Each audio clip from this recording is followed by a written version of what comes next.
Menanti efektivitas ekspor satu pintu. Indonesia telah lama dikenal sebagai salah satu raksasa komoditas global. Kekayaan alam berupa batu bara, minyak sawit mentah CPO, hingga produk olahan mineral selama puluhan tahun menjadi penopang neraca perdagangan. Kendati demikian, di balik gemerlap angka ekspor komoditas strategis tersebut, tersimpan coreng yang belum sepenuhnya mampu dituntaskan oleh bangsa ini, yakni kebocoran penerimaan negara. Eksportir nakal nyatanya kerap menerapkan praktek under-invoicing, manipulasi dokumen volume, hingga skema transfer pricing lintas batas. Mereka memanfaatkan celah lemahnya pengawasan untuk meloloskan pundi-pundi devisa yang seharusnya masuk ke kas negara. Presiden Prabowo Subianto menyebut kerugian negara akibat praktik curang ekspor sejak 1991 hingga 2024 diperkirakan mencapai 908 miliar US dollar atau sekitar 15.400 triliun rupiah. Praktik culas itu masih terus terjadi. Menteri Keuangan Purbaya Yudi Sadewa mengaku telah menemukan indikasi manipulasi lewat pengecekan pengapalan secara acak pada ekspor CPO.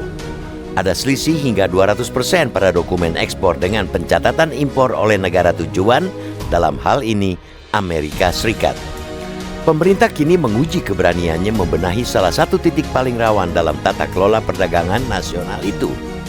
Pembentukan BUMN ekspor PT Danantara Sumber Daya Indonesia Persero (DSI) patut dibaca bukan sekadar lahirnya entitas bisnis baru, melainkan instrumen koreksi terhadap tata kelola yang selama bertahun-tahun amat longgar. Gagasan ekspor satu pintu untuk batu bara CPO dan ferroalloy paduan besi melalui DSI mengandung pesan penting. Negara tidak lagi membiarkan kebocoran rantai perdagangan komoditas. Mekanisme tata kelola ekspor ketiga komoditas melalui DSI sangat potensial menjadi instrumen efektif. Dengan sentralisasi pencatatan, verifikasi, dan pengawasan transaksi ekspor, ruang manipulasi menjadi lebih sempit. Negara memiliki visibilitas lebih kuat terhadap volume, kualitas, harga, serta tujuan akhir ekspor komoditas strategis. Efektivitas kebijakan ini terutama bertumpu pada kemampuan menciptakan integrasi data lintas sektor. Selama ini data produksi, pengapalan, pembayaran royalti, bea keluar, hingga devisa hasil ekspor berjalan sendiri-sendiri. Akibatnya, celah penghindaran kewajiban mudah dimanfaatkan. Ketika seluruh mata rantai itu dipusatkan dan dikonsolidasikan melalui satu kanal pengawasan, negara akan lebih mudah mendeteksi ketidakwajaran transaksi.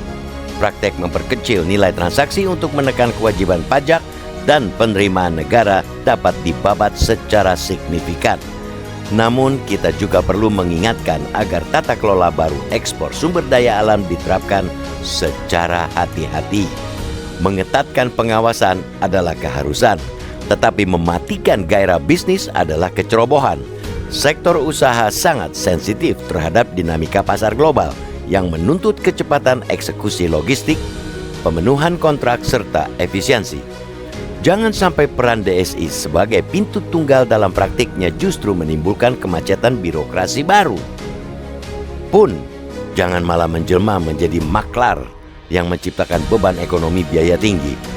Tantangannya kini bukan lagi pada keberanian membuat kebijakan, melainkan pada konsistensi menjalankan secara profesional dan transparan.